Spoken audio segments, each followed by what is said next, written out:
அச்சமில்லை அச்சமில்லை அச்சமென்பதில்லையே. இச்சகத்து உள்ளுரெல்லாம் எதிர்த்து நின்று போதினும் அச்சமில்லை அச்சமில்லை అచ్చమెన్బదిల్లయే. భయం లేదు భయం లేదు భయం అన్నది లేనే లేదు. ఒక దుర్నీతి దుర్జన లోకమంతయు ఎదురొచ్చినా భయం లేదు భయం లేదు భయం అన్నది లేనే లేదు. భయం లేదు కాబట్టే అసలే చీకటి గాఢ అంధకారమైన వెళ్ళే దారంతా గోతులు గుంతలు లోయలు అగాధాలు ఉన్న ఇల్లేమో దూరమైన చేతిలో దీపం లేకపోయినా గుండె ధైర్యమే కవచంగా ధరించిన వాణ్ణి కనుకే అన్నీ ఒక్కడే అయి అన్నీ ఒక్కడే అయి 2014లో జనసేన పార్టీని స్థాపించాం. భావ తీవ్రత ఉంది గనుకే 2018లో పోరాట యాత్ర చేశాం. ఓటమి భయం లేదు కాబట్టే 2019లో పోటీ చేశాం. ఓడినా అడుగు ముందుకే వేశాం. మనం నిలబడ్డాం, పార్టీని నిలబెట్టాం. మనం నిలదొక్కుకున్నాం. మనం నిలదొక్కుకోవటమే కాకుండా 4 దశాబ్దాల టీడీపీ పార్టీని కూడా నిలబెట్టాం. మనం ఓడినప్పుడు 2019లో మీసాలు మెలేశారు, జబ్బలు చరిచారు, తొడలు కొట్టారు, మన ఆడపడుచుల్ని అవమానించారు, ప్రజల్ని నిరంతరం హింసించారు. ఇదే న్యాయం అని మన నాయకులు, మన జన సైనికులు, మన వీర మహిళలు అందరూ అడిగితే, గొంతెత్తితే వారిపైన కేసులు పెట్టారు, జైళ్ళల్లో పెట్టారు, నిర్బంధంలో తోశారు. 4 దశాబ్దాల సుదీర్ఘ రాజకీయ అనుభవం ఉన్న నాయకుడిని అక్రమ కేసుల్లో బంధించారు. వారి తెలుగుదేశం పార్టీ కార్యకర్తల్ని, సీనియర్ నాయకుల్ని రోడ్డు మీదకి రావాలంటే భయపడేలా చేశారు. ఇక నాలాంటి వాణ్ణి తిట్టని తిట్టు లేదు, పాల్ చేయని అవమానం లేదు, చేయని కుట్ర లేదు, వేయని కుతంత్రం లేదు. ఈ ఎన్నికల్లో అసెంబ్లీ గేటును కూడా తాకలేవు అని మనల్ని ఛాలెంజ్ చేసి చరిచిన ఆ తొడల్ని బద్దలు కొట్టాం. ఏం చేశాం? బద్దలు కొట్టాం. బద్దలు కొట్టి ఆంధ్రప్రదేశ్ అసెంబ్లీలో 21 మంది ఎమ్మెల్యేలతోటి, పార్లమెంటులో 2 ఎంపీలతోటి అడుగు పెట్టాం.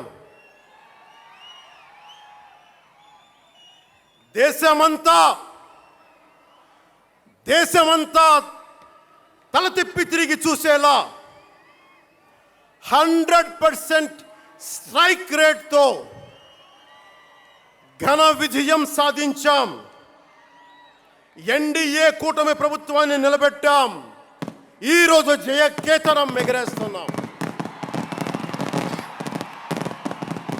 జై జనసేన, జై జనసేన, జై జై జనసేన, జై.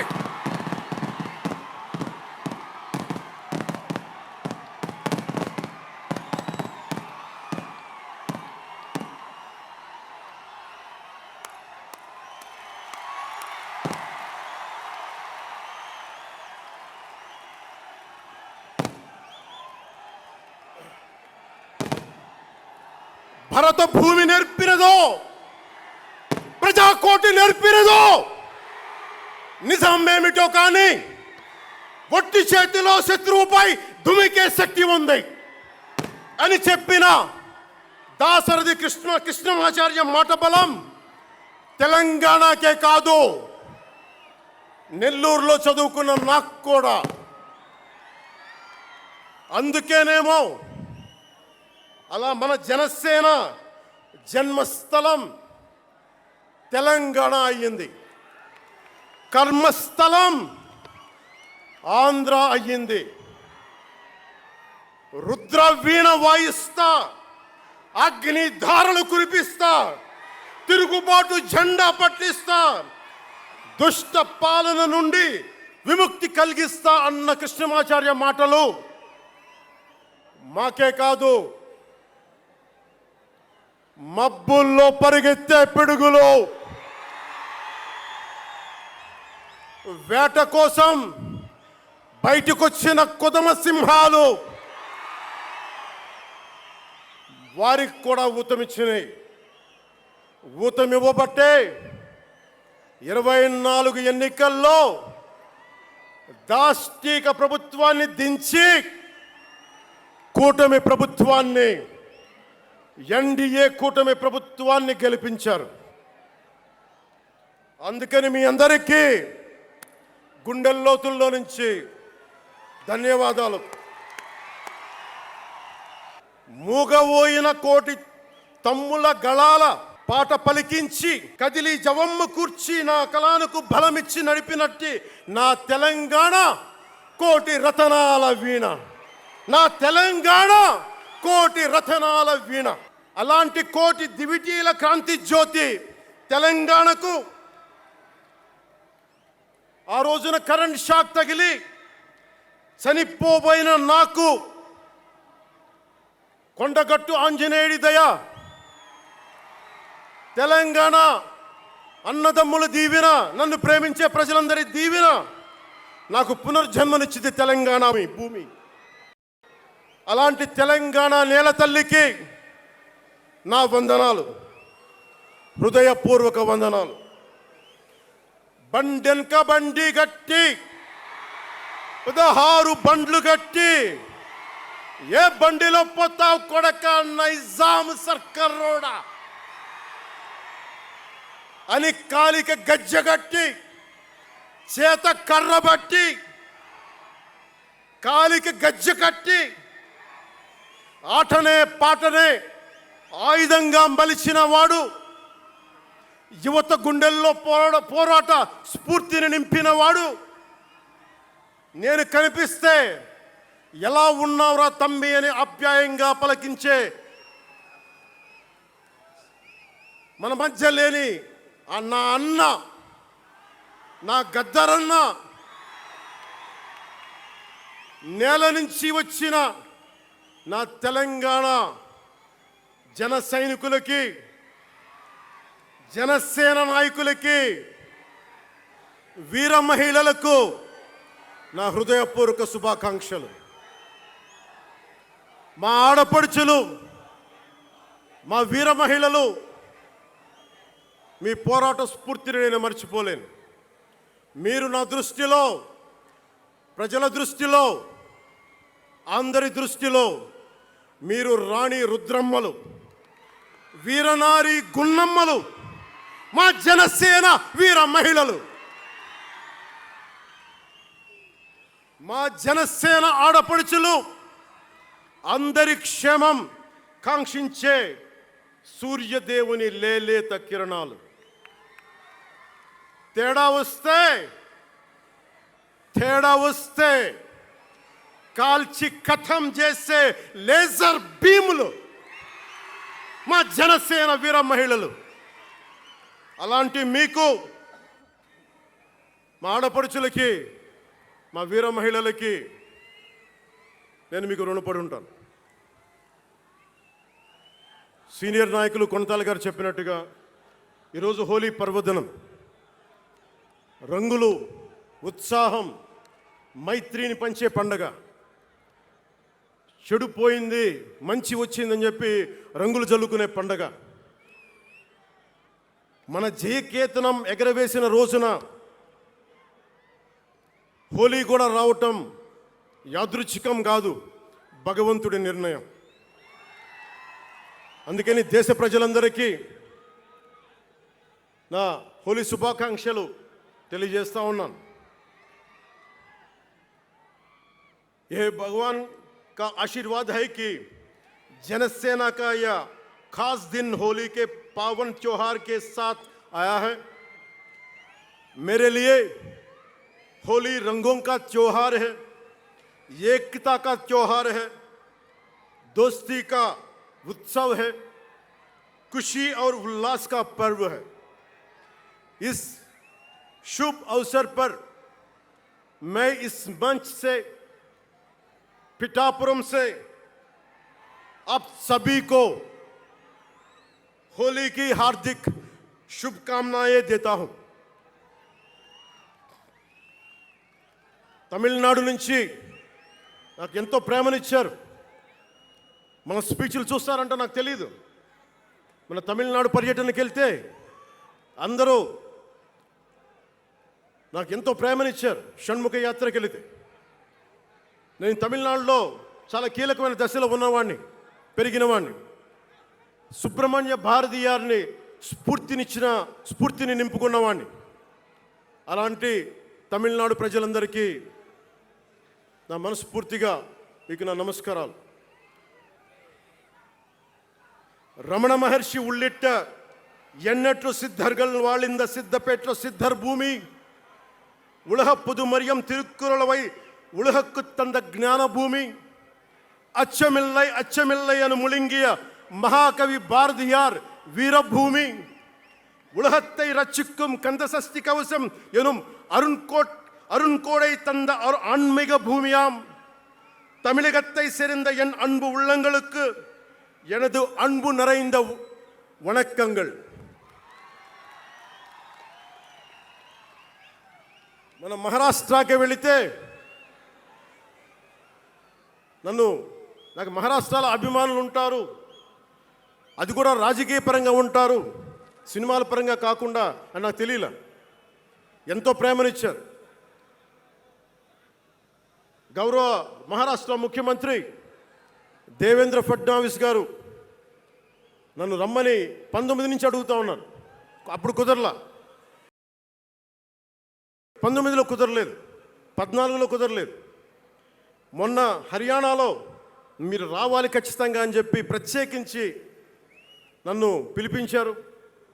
నేను ఎన్డీఏ కూటమి కోసం ప్రచారం చేశాను, భారతీయ జనతా పార్టీ కోసం. వెళ్ళిన అన్ని సీట్లు దాదాపు 95% మనం గెలిచాం, ఒక్క సీటు తప్ప. మీకు తెలుసు, నాకు మరాఠీ నేల, మహారాష్ట్ర నేల, ఛత్రపతి శివాజీ మహారాజ్ నేల, ఛత్రపతి సంభాజీ మహారాజ్ నేల. అలాంటి నేలకి छत्रपती शिवाजी महाराज आणि छत्रपती संभाजी महाराज यांच्या महाराष्ट्र भूमीतून आलोल्य सोलापूर, लातूर, बिल्लारपूर सारख्या जिल्ह्यांतील जनसैनिकांना माझा मनपूर्वक नमस्कार. అలాగే కర్ణాటక నుంచి వచ్చిన అభిమానులకి, ಕರ್ನಾಟಕದಿಂದ ಈ ಹಬ್ಬಕ್ಕೆ ಆಗಮಿಸಿದ ನನ್ನ ಜನ ಸೈನಿಕರಿಗೆ, ನನ್ನನ್ನು ಪ್ರೀತಿಸುವ ಕರ್ನಾಟಕದ ಜನ ಸೈನಿಕರಿಗೆ హృత్పూర్వక నమస్కారాలు. చాలా భాషలు అయిపోయినాయి కదా. అని మీకు అర్థమైంది కదా, రెండు భాషలు ఒక్క భాషలా కాదు. భారతదేశానికి కావాల్సింది తమిళనాడుతో సహా we need multiple languages, not just two. We need multiple languages to keep, not just for the integrity of the country, but also to understand each other, to share love with each other. అందుకనే బహుభాష భారతదేశానికి మంచిది. చెప్తామా? భారత్ మాతాకి జై. బోలో భారత్ మాతాకి. అలాగే చేద్దాం చదువు.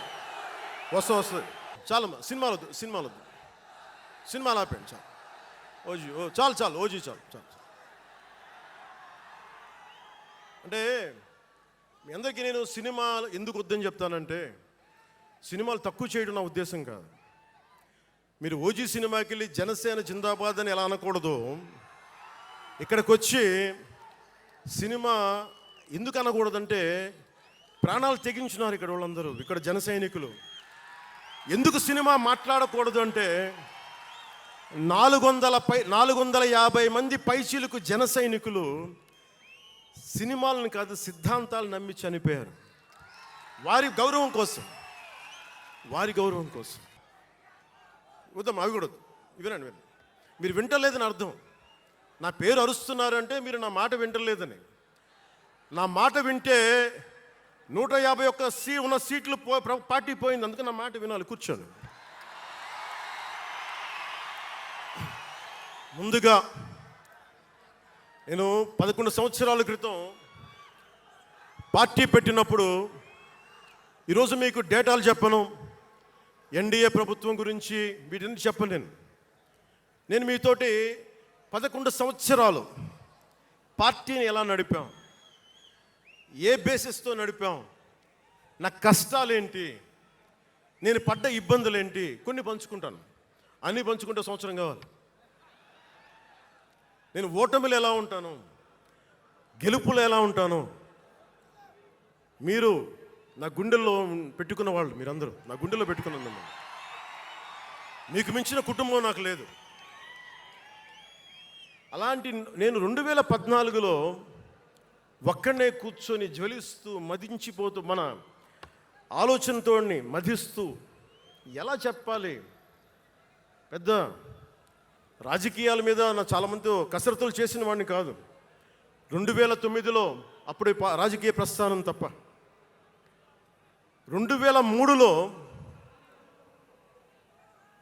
నేను మా నాన్నకి చెప్పాను ఫస్ట్. ఈరోజు మా నాన్నగారు లేరు, స్వర్గస్థులయ్యారు. మా నాన్నకి మా అమ్మకి 2003లో చెప్పారు, అమ్మ నేను ఒకరోజు పాలిటిక్స్కి వెళ్తాను. మా మా నాన్నకి నచ్చల మాట. శుభ్రమైన కెరీర్ పెట్టుకొని పిచ్చేంట్రా నీకనే. కానీ నేను చెప్పలేకపోయినా ఆ రోజున. నేను సినిమాలని దృష్టిలో పెట్టుకొని ఎదగలేదు, సమాజాన్ని దేశాన్ని దృష్టిలో పెట్టుకొని ఎదిగాను. సినిమా నాకు ఉపకరణం అయింది, కానీ సినిమా నా జీవితం కాలం. చెప్పలేకపోయినా ఆ రోజున. నన్ను చాలామంది, మీరు అందరికీ నాకు గద్దరన్న ఎలా పరిచయం అనుకుంటున్నారు మీరు? రాజకీయాల ద్వారా కాదు. గద్దరన్న ఖుషీ సినిమా చూసి మా అన్నయ్య గారిని పట్టుకొని, మా అన్నయ్య గారి దగ్గరికి వచ్చి, మా పెద్దన్నయ్య గారి దగ్గరికి వచ్చి, మీ తమ్ముడిని కలవాల్సిందే నేను. మా అన్నయ్య ఫోన్ చేశారు, అని నేను గద్దర్ గారు కలుస్తారంటాను. నాకు గద్దర్ గారు అంటే ఇష్టం చిన్నప్పటి నుంచి, మా నాగబాబు గారి దయ వల్ల. సరే కలిస్తే ఆయన ఎంత క్షుణ్ణంగా ఆయన పరిస్థితి చెప్పాడంటే, అని నువ్వు దేశం కోసం సమాజం కోసం ఆలోచించేవాడివి. నీ ఏ మేరా జహా అనే పాటలో నువ్వు భరతమాతని సంఖ్యలలో బంధించి పెట్టావు కదా, నీ భావం నాకు అర్థమైందిరా అన్నాడు. నువ్వంటే నాకు ఇష్టం రా తమ్మి అని చెప్పి ఆ రోజు నుంచి మాకు స్నేహం. అది నాకు అన్నా తమ్ముడు బంధమైందని ఆయన చనిపోయేలోపు. అలాగే 2006లో నేను విపరీతంగా ఒక పిహెచ్డి కోసం, ఒక స్కాలర్ ఎలా చదువుతాడో పుస్తకాల మధ్యలో సినిమాలు చేశాను. అందుకే నా సినిమాలు మీకు నచ్చి ఉండకపోవచ్చు ఆ రోజున. కానీ నా జ్వలనాన్ని ఎక్కడో ఢిల్లీలో కూర్చొని ఒక్కళ్ళు, ఢిల్లీ యూనివర్సిటీలో పనిచేసే ఒక ప్రొఫెసర్, ప్రకాశం జిల్లాకు చెందిన వ్యక్తి, నాకు తెలియదు ఆయన ప్రకాశం జిల్లా వ్యక్తి. నా రోజున ఆయన వచ్చి మిమ్మల్ని కలవాలని చెప్పి ఒక నెల రోజులు నా వెంట పడితే ఆయన కలిశారు. ఆయన వచ్చి నన్ను ఒకే ఒక మాట అడిగారు 2006లో, మీరు రాజకీయాల్లోకి వస్తారా? బహుజన సిద్ధాంతం మేము ముందుకెళ్తాం. చాలామంది అడిగి నన్ను పంపించారు, మీరు సంసిద్ధం అంటే నేను మాట్లాడతాను, నేను కదుపుతానంటే ఆ రోజున నాకు ఇంకా మెచ్యూరిటీ లేదు. ఒక కుటుంబాన్ని నడపడానికే చాలా శ్రమ పడాలి. ఒక కుటుంబాన్ని ఏకతాటిపైన తీసుకురావాలంటే నేను కష్టపడాలి. ఒక సినిమా చేయాలంటే నేను ఇంత కష్టపడాలి. ఇన్ని కోట్ల మందికి సంబంధించిన జీవితాన్ని ఒక భావంతో కట్టిపడేయాలంటే నాకు ఇంకా అంత మెచ్యూరిటీ లేదు. మెచ్యూరిటీ వచ్చిన రోజున మీకు తెలియజేస్తానని చెప్పాను. ఆ వ్యక్తి అప్పటి నుంచి ఇప్పటి దాకా అరుదుగా అప్పుడప్పుడు కలుస్తూ ఉంటాను. ఈ రోజున హైదరాబాద్ సెంట్రల్ యూనివర్సిటీ ప్రొఫెసర్, మీలో కొంతమందికి తెలిసి ఉండొచ్చు, ప్రొఫెసర్ శ్రీపతి రాముడు గారికి మనస్ఫూర్తిగా నా ధన్యవాదాలు తెలియజేస్తున్నాను. వారిని వేదికపైకి రమ్మని మనస్ఫూర్తిగా కోరుకుంటా ఉన్నాను. ఎందుకంటే మీరు ఓజీ ఓజీ అని అరుస్తూ ఉంటే నన్ను సినిమాల కంటే కూడా సినిమాల్లో ప్రజలకి పనిచేసే మనిషిని చూశారు ఇలాంటి మేధావులందరూ, పోరాట యోధులందరూ.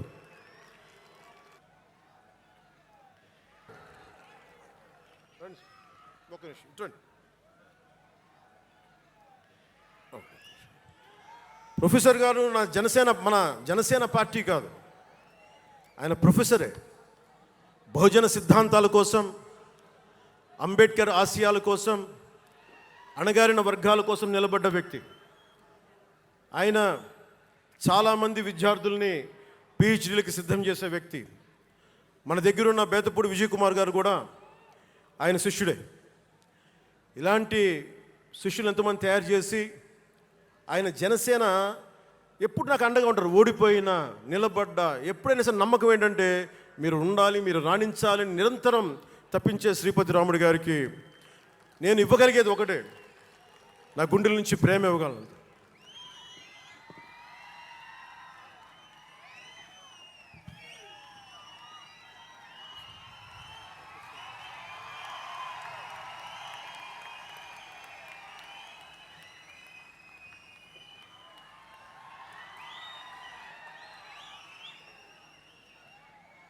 అంటే కృతజ్ఞత అనేది ఎంత అవసరం, గుర్తింపు ఎంత అవసరం అంటే మనం ఏదో అయినప్పుడు కాదు, ఏవి అవ్వనప్పుడు మనం వెంట నిలబడాల్సింది. నేను థ్యాంకింగ్ నోట్స్ చెప్దాం అనుకున్నా. ఎవరికి చెప్పాలి? ముందుగా ఈ సభా వేదిక కోసం పారిశుద్ధ్య సిబ్బందికి, నా గుండెల్లో పెట్టుకొని గౌరవించే నా పారిశుద్ధ్య సిబ్బందికి ముందుగా మీ అందరికీ నా హృదయపూర్వక నమస్కారాలు, హృదయపూర్వక ధన్యవాదాలు. యాక్చువల్గా నేను అనుకుంది ముందుగా పారిశుద్ధ కార్మికులకి సన్మానం చేసి స్పీచ్ మొదలు పెడదామని. ఎక్కువ మంది ఉండటం వల్ల సమయం సరిపోదు కాబట్టి రేపొద్దున మన సీనియర్ నాయకులందరినీ, సోదరులు నాగబాబు గారిని, ఎమ్మెల్సీ వారిని గౌరవించి చేయవలసిందిగా నేను కోరుకుంటున్నాను. అలాగే దారి పొడవునా శుభాకాంక్షలు తెలియజేసిన హోర్డింగ్స్ ద్వారా నా సోదరులు సోదరిమణులందరికీ, ప్రతి ఒక్కరికి, నాయకులందరికీ నా ధన్యవాదాలు. డిప్యూటీ సీఎం పేషి అధికారులందరికీ కూడా నా ధన్యవాదాలు. నా సెక్యూరిటీ సిబ్బందికి కూడా నా ధన్యవాదాలు. ఈ ఆవిర్భావ దినోత్సవానికి ముందుండి నడిపించిన గౌరవ సివిల్ సప్లైస్ మంత్రి, Janasena political affairs committee chairman, నన్ను కాలానికి నా పరీక్షలు పెట్టి కానీ ఒకసారి నిర్ణయం తీసుకున్న తర్వాత ఓడిపోయినా కానీ వెన్నంటే నిలబడ్డ నా సోదరుడు, పిఎస్సి చైర్మన్, గౌరవ సివిల్ సప్లైస్ మంత్రి శ్రీ నాదెండ్ల మనోహర్ గారికి నా హృదయపూర్వక ధన్యవాదాలు.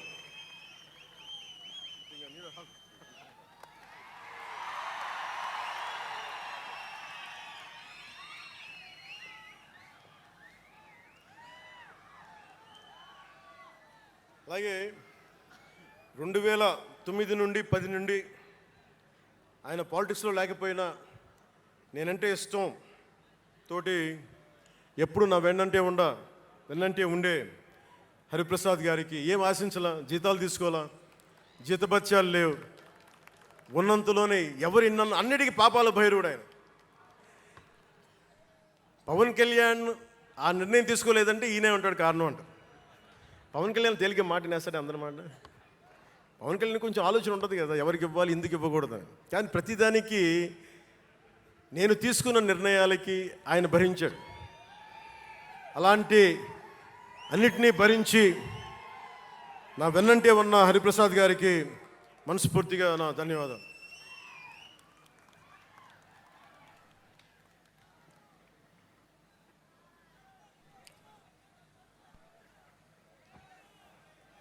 అలాగే అన్ని కమిటీల సభ్యులందరికీ పేరు పేరున, కేకే గారికి, తెగించే గుణమున్న పంచకర్ల సందీప్కి, పోరాటం చేసిన నాయకులందరికీ నా ప్రత్యేక ధన్యవాదాలు. సోషల్ మీడియా సిబ్బందికి, స్టేజ్ కల్చరల్ ఆర్టిస్టులందరికీ, ఫుడ్ సప్లయర్స్ అందరికీ, దాతలకి, డాక్టర్స్ టీమ్కి, ప్రతి ఒక్కరికి నా హృదయపూర్వక నమస్కారాలు.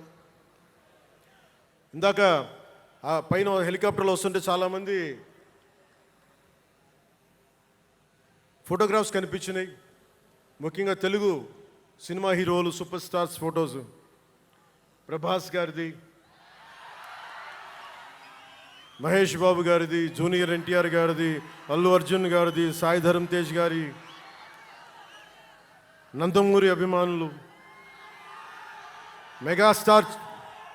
మెగాస్టార్ చిరంజీవి గారి అభిమానులకి, మెగాస్టార్ తనయులు, గేమ్ చేంజర్ రామ్ చరణ్ గారి అభిమానులు, తెలుగు హీరో హీరోయిన్లు, ప్రతి నటుల, అందరి హీరోల అభిమానులు, మీ అందరికీ కూడా నా ప్రత్యేక నమస్కారాలు, ధన్యవాదాలు. అలాగే పవన్ కళ్యాణ్ అభిమానులకు కూడా నా హృదయపూర్వక నమస్కారం.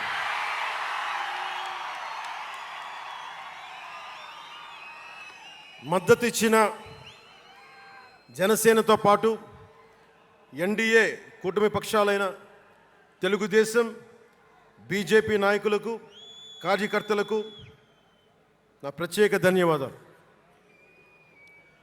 అసలు మనం ఇంత ఘన విజయం సాధించాం. మనం కలిసి పోరాటం చేశాం, కష్టాలు ఉన్నప్పుడు చెయ్యనందించాం. అది గుర్తుపెట్టుకొని ఈ రోజున డిప్యూటీ ముఖ్యమంత్రి, ఉప ముఖ్యమంత్రిగా కలిసి ఒక వ్యక్తితో బలంగా ప్రయాణం చేస్తూ ఉన్నాను. 4 దశాబ్దాల సుదీర్ఘ అనుభవం రాజకీయ నాయకులు, హైటెక్ సిటీని రూపకల్పన చేసిన దార్శనికుడు, క్లేమోర్ మైన్స్ తోటి పేల్చేస్తే కింద పడితే దులుపుకొని మళ్ళీ రాజకీయాల్లో తిరిగి నెక్స్ట్ డే డ్యూటీలోకి వచ్చిన బలమైన నాయకుడు, శ్రీ గౌరవ ముఖ్యమంత్రి శ్రీ నారా చంద్రబాబు నాయుడు గారికి,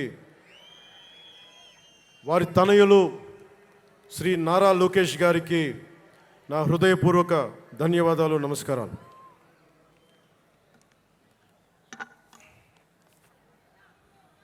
ఒకసారి నా నోటి నుంచి 11 సంవత్సరాలు నలిగాం కదా, మన ఎంపీలు మన పేర్లు నా నోటి గుండా చెప్పాలి మీ అందరికీ అని చెప్పడానికి.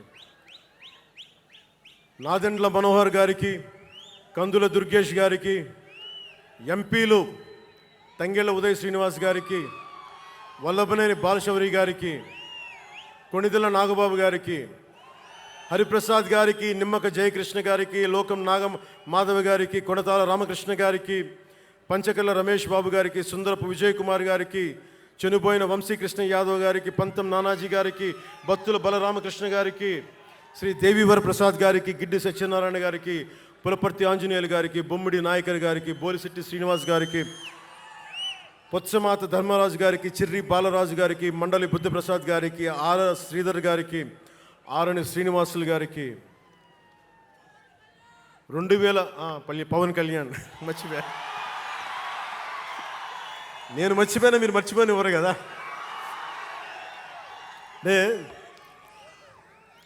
ఇది మన 11వ సంవత్సరం. వారు 11కి అంకితం చేశాం.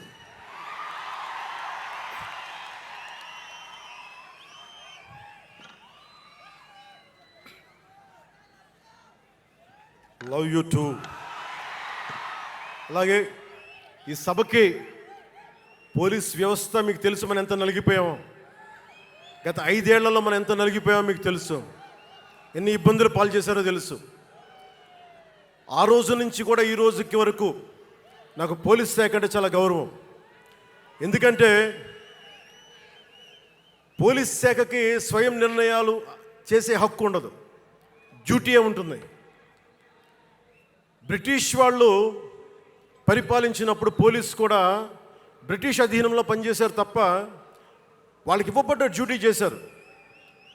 భగత్ సింగ్ని కొట్టమంటే కొట్టారు, జైల్లో పెట్టమంటే పెట్టారు, గాంధీ గారిని లాక్కెళ్ళిపోమంటే లాక్కెళ్ళిపోయారు. వాళ్ళు చేయకపోతే అది డ్యూటీకి విరుద్ధం అవుతుంది, చేయక తప్పదు. మరి అదే పోలీస్ ఆ రోజున వచ్చారు. స్వాతంత్రం వచ్చిన తర్వాత మిలిటరీ కూడా అంతే. అందుకనే నాకు పోలీస్ శాఖ మీద ఎప్పుడు వ్యక్తిగతంగా కోపం ఉండదు, ఏదో కొద్దిమంది వ్యక్తులు ఎక్కువ చేస్తే తప్ప. అలాగా ఈ రోజున చాలా గొప్పగా నిలబడ్డ, సహకరించిన పోలీస్ అధిపతి డీజీపీ గారికి, కాకినాడ జిల్లా ఎస్పీ బిందు మాధవ్ గారికి, కలెక్టర్ శ్రీ షణ్మోహన్ గారికి, రెవెన్యూ అధికారులకు, ఇతర పోలీస్ అధికారులకు, మున్సిపల్ అధికారులకు, బందోబస్తు డ్యూటీకి వచ్చి అన్ని జిల్లాల నుంచి వచ్చిన నలిగిపోయి ఎండలో ఉన్న నా కానిస్టేబుల్ సోదరులకు, ప్రతి ఒక్కరికి పేరు పేరున నా హృదయపూర్వక ధన్యవాదాలు, హృదయపూర్వక కృతజ్ఞతలు. నా ఇష్టం, నా కోరిక ఎప్పుడూ సగటు మనిషిగా ఉండటమే. తన పని తను చేసుకుంటూ ఉండటం, ఎవరి జోలికి వెళ్లకుండా ఉండటం, బతికేయడం, తన కుటుంబం వరకు జీవితాన్ని కుదించడం, సగటు మధ్యతరగతి మనిషిగా బతకాలనేది నా కోరిక చిన్నప్పటి నుంచి. మా నాన్న కోరిక ఏంటంటే, నేను ఇంటర్ చదువుతున్నప్పుడు, అరే నేను డిగ్రీ చదవలేకపోయి, నువ్వు డిగ్రీ చదివి కనీసం నువ్వు ఎస్ఐగా సెలెక్ట్ అయితే నువ్వు కనీసం డిఎస్పీ కంటే కొంచెం పై ర్యాంక్లో నువ్వు రిటైర్ అవుతారు అని చెప్పాడు మా నాన్న. దురదృష్టవశాత్తు నేను డిగ్రీ చేయలేకపోయా. చాలా చిన్న జీవితాలు మాయి. మా అన్నయ్య గారు ఏదో యాక్టర్ అయిపోయారు తప్ప నాకు రావాలి నేను ఎప్పుడు అనుకోలే. అదే నెల్లూరులో, అదే ఫతేఖాన్పేటలో చిన్న ఇంట్లో ఇంకొక మామిడి మొక్క ఉంటే బాగుంటుంది అనుకున్న కోరిక తప్ప కోట్లు సంపాదించాలి, పేరు రావాలని ఎప్పుడు ఆశించాల. సో నన్ను ఎలా పెంచారు మా ఇంట్లో అంటే మీరు ఆశ్చర్యపోతారు. మొన్న నా friend Anand Sai TTD board సభ్యుడిగా నియమితులయ్యారు. అతను చెప్తా ఉన్నాడు నాకు ఈ మధ్యన, నన్ను ఎలా పెంచారంటే మా ఇంట్లో అతని ఆనంద్ సాయి మాటల్లో, చిన్న తంబి అని తమిళ సినిమా ఉంటుంది, మన తెలుగులో చంటి అని సినిమా తీశారు. చిన్న తంబి కదా ఆనంద్, అవునా? అందులో హీరోయిన్ని ఎలా పెంచుతారు ఇంట్లో నుంచి బయటికి వెళ్ళకుండా,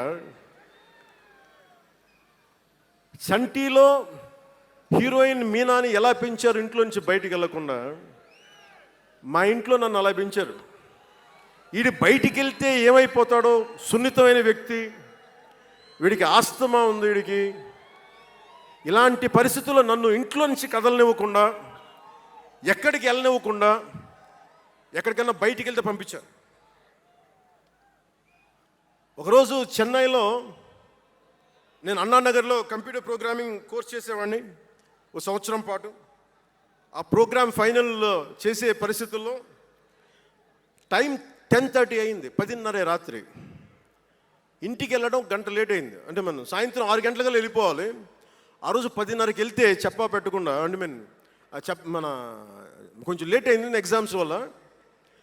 ఇంటికి వెళ్ళేటప్పటికి ఎలా ఉంది అంటే, ఇంట్లో ఆడపిల్ల వెళ్ళిపోతే ఇల్లు ఎలా ఉంటుందో, 10:30కి నేను ఇంటికి వెళ్తే మా అన్నయ్య షూటింగ్ నుంచి క్యాన్సిల్ చేసుకొని వచ్చేస్తా ఉన్నారు. మా వదిన ఇంట్లో హాల్లో ఉంది, మా నాగబాబు వీధి బయట తిరుగుతూ ఉన్నాడు. మొత్తం అందరూ ఏమైపోయాడు, ఎక్కడికి ఏమైపోయాడని. నేను ఎగ్జామ్ రాసి వస్తున్నాను, బస్సులు దొరకలేదు, నాకు 2 బస్సులు మారి రావాలని చెప్పాను. నాకు కార్లు లేవు ఆ టైంలో. అంటే అలాంటి నన్ను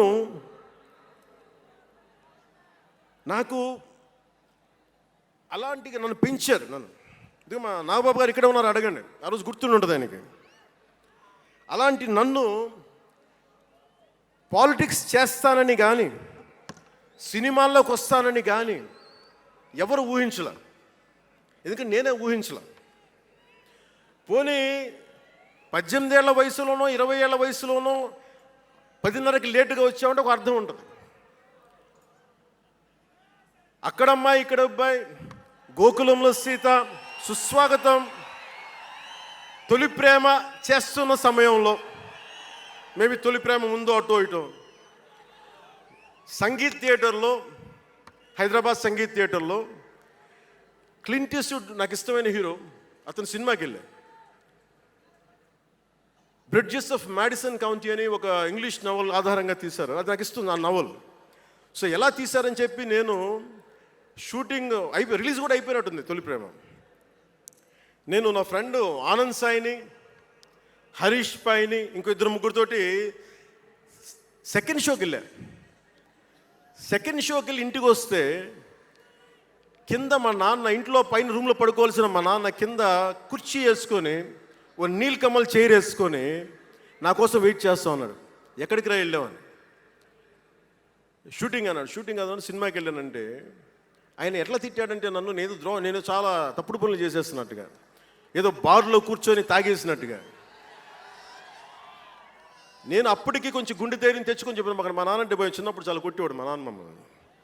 ఆ భయం నన్ను కొట్టింది తక్కువ కానీ మా అన్నయ్యని కొట్టింది ఎక్కువ.